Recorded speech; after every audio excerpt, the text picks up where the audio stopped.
সবাই এসে গেছো বুঝি? আজ তো জমিয়ে খাওয়া দাওয়া বলো? হ্যাঁ, পিকনিক বলে কথা। ঠিক আছে, ছোটরা দেখছি খেলায় মত্ত, দিদিরা রান্নায় ব্যস্ত, তোমরা তিনজনে তো কোনো কাজ করছো না দেখছি। চলো আমরা এই বাগানটা ঘুরে দেখি। হ্যাঁ হ্যাঁ, যাবো যাবো। চলো চলো। এ বাবা, বাগানটাতে প্রচুর গাছের পাতা পড়েছে। পড়বেই তো, এখন শীতকাল, আবার বসন্তের নতুন পাতায় ভরে যাবে। শীতকালটা কি ভালো না? তবে সব গাছের পাতা একসঙ্গে ঝরে পড়ে না, থেকে থেকে পড়ে। আচ্ছা, পাতা দেখে গাছ চিনতে পারবে তোমরা? সব গাছ কি চিনতে পারবো? কিছু কিছু গাছের নাম জানি। ঠিক আছে, আজ তাহলে তোমাদের নিয়ে একটা মজার কাজ করি। কি কাজ ম্যাম? ঝটপট কিছু গাছের পাতা তুলে ফেলো তো। প্রতিটি গাছ থেকে একটি করে পাতা তুলতেই হবে। খেয়াল রাখবে পাতাগুলো যেন ভালো পাতা হয়, বাঁকা চোরা বা ছেঁড়া পাতা না হয়। বৃন্ত সমেত পাতা তুলবে, কেমন? ঠিক আছে ম্যাম, এক্ষুনি তুলে নিচ্ছি। আচ্ছা, যদি ছোট ছোট গাছ দেখতে পাও তো ওর ফুল সমেত পাতা এনো। তবে একটা কাঁচি দরকার হবে ম্যাম, নিয়ে আসি? একটা ব্যাগও এনো, পাতাগুলো সংগ্রহ করে রাখতে হবে। আমি 12টি পাতা তুলেছি ম্যাম। ভালোই তো। ওই দেখো একটা ডুমুর গাছ, এটা যজ্ঞ ডুমুর। আর এক ধরনের ডুমুর আছে, সেটা কাক ডুমুর। যজ্ঞ ডুমুরের পাতা মসৃণ, কাক ডুমুরের পাতা খসখসে। আমাদের এলাকায় এই দুই ধরনের ডুমুর পাওয়া যায়। নিম গাছের পাতা নেব? হ্যাঁ হ্যাঁ, নাও নাও, কিন্তু লক্ষ্য করো নিমের যৌগিক পত্র। ছোট ছোট পাতাগুলো পত্র ফলক, একটি মাত্র পত্রবিন্দুতে আটকে থাকে। কি সুন্দর না? ঠিক আছে ম্যাম।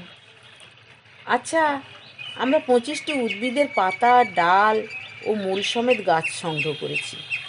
এখন আমরা এক জায়গায় বসি, চলো। তিতির, রান্নার ওখান থেকে কয়েকটা খবরের কাগজ আর টুকরো ভেজা কাপড় আনো তো। নন্দা, নিতা, তোমরা এই 25টি ডালপাতা ভিজে কাপড় দিয়ে ভালো করে মুছে নাও। তারপর পাতাগুলো খবরের কাগজের ভাঁজে ভাঁজে একটা দুটো পাশাপাশি সমান করে রেখে ওপরে ভারী বই দিয়ে চেপে কোথাও রেখে এসো। ব্যাস। এরপর পাতাগুলো কি হবে? এবার 4-5 দিন অন্তর কাগজের ভাঁজে থাকা পাতাগুলো দেখবে। যদি না শুকনো হয় কাগজ বদলে দেবে। যতক্ষণ না এগুলো ঠিক মতো শুকোয় তো দেখতেই থাকবে। পরে একদিন হারবেরিয়াম সিড বানাবো। হারবেরিয়াম কি ম্যাম? হারবেরিয়াম হলো উদ্ভিদের নমুনা সংরক্ষণের একটি পদ্ধতি।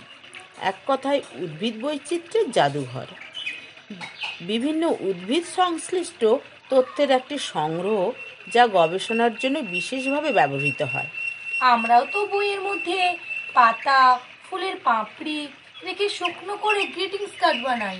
হ্যাঁ তিতির, তোমরা অজান্তেই হারবেরিয়াম বানাও, শুধু পদ্ধতি অনুযায়ী করো না।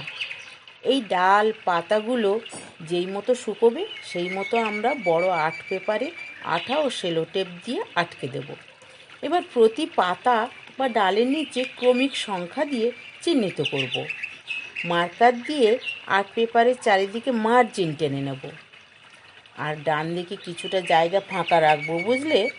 ওই জায়গাটাতে আজকে তারিখ, জায়গার নাম ও নাম্বার দিয়ে যে গাছ চেনো তার নাম লিখব।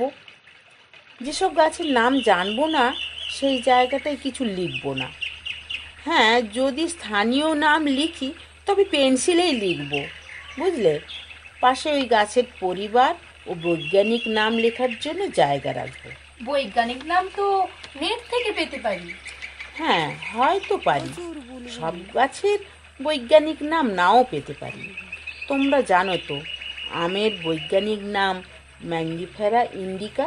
হ্যাঁ, আচ্ছা, বৈজ্ঞানিক নাম কেন দেওয়া হয় ম্যাম?